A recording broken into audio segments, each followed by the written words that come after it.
Welcome to the Lover Secret Session.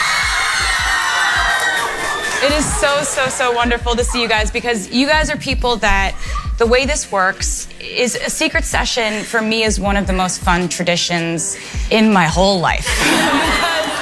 Because basically, like, this is something where you can't buy a ticket. There's no real way to try and figure out how to get in other than maybe you made a video that made me laugh, and so I screenshotted it and sent it to Taylor Nation, or maybe you did some really grassroots marketing with Post-it notes, I don't know. Or maybe you had been fiercely defensive of me on Twitter.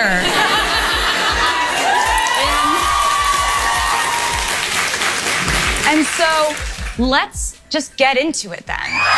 So track 4 is next, and this is a song that I have wanted to write for a very long time, but never knew exactly how to.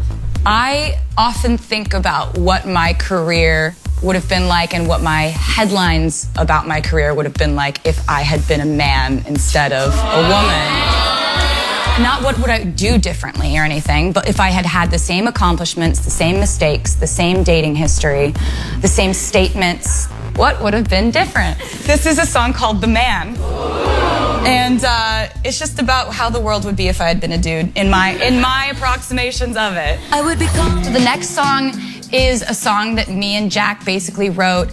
Like, part of the template for what I wanted to do with some of the songs was like imagining that I was like a wedding band at a reception playing the love songs that like the bride and groom wanted to hear in like 1978 or something. It's called Paper Rings. The whole song is just basically like reminiscing on like fun memories. And then in the chorus, it talks about how basically the concept of like your whole life, like you talk with your friends about like, oh my God, do you want to get married? What do you want your ring to look like?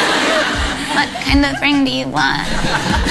I don't know, like I just feel like if you really like love someone, you'd be like, I don't care. And so it talks about that concept as the hook. And then in the bridge, there's some fun, like kind of punk, like some inspired by like punk girl groups and the way they used to sing, shouting them in a really unapologetic way. And so I made this one with Jack, and you can hear him counting in the chorus. Like that's how much we wanted to sound like a wedding band. This one's a really fun one. I really like this one. Next is a song called London Boy. With this song, I just kind of like wrote about like basically what it was like to basically be like, bye guys, I'm gonna go here for a long time. And there's a voice that you'll hear in the beginning of it, and it's Idris Elba's voice. Talking about London. And in the bridge, there's a name check of Stella McCartney. And this name check where I reference her was when I went over and played her the song. So I played it for her, and she was like, oh my God, let's do something. And I was like, okay. And so then that's why we have like this merch collaboration, and she's got really amazing designs, and having them be at accessible pricing is really cool and really wonderful, and I'm glad that we could like figure that out. This is called London Boy. We can go driving in on my... The next song is one that I wrote alone. And we're back to that. Yeah, I hope. I mean, so it's called Lover. And this is one, like, for me, it's just like, I'm really, really proud of this song because it's always been very hard for me to write love songs that weren't like about love and like pining, love and secrecy, love and fear, love and like it's kind of, you know, if I wasn't writing like love story, which was not even about my own life, like really, it was like about movies I'd seen and like Romeo and Juliet, and sort of like a fragment of it was my own life, but I haven't really been able to write like a pure, oh my God, I love you love song, and this is like the one that I'm the most proud of.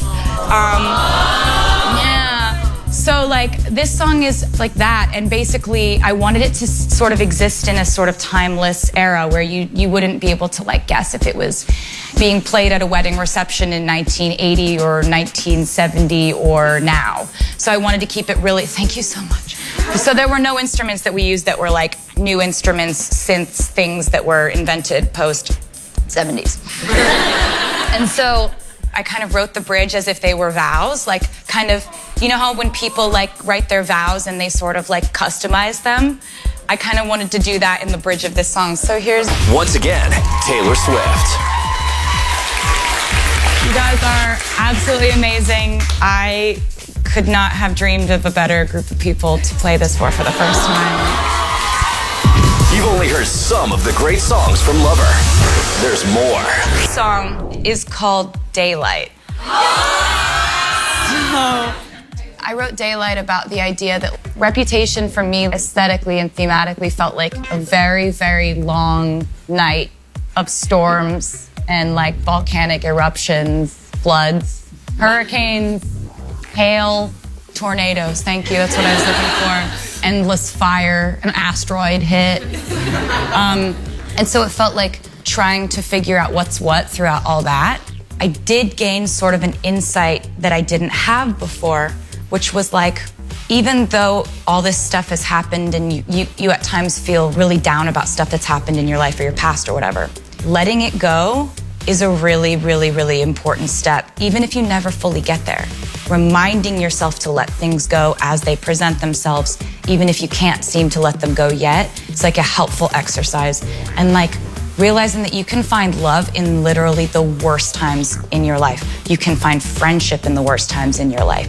You can find the best things in your life that you will have forever in temporary, really awful times that will pass. And so those were all the themes I was thinking about when I wrote this song, but I don't think I was really necessarily thinking about them because I wrote it really fast. But I think about them now. My love was as cruel as the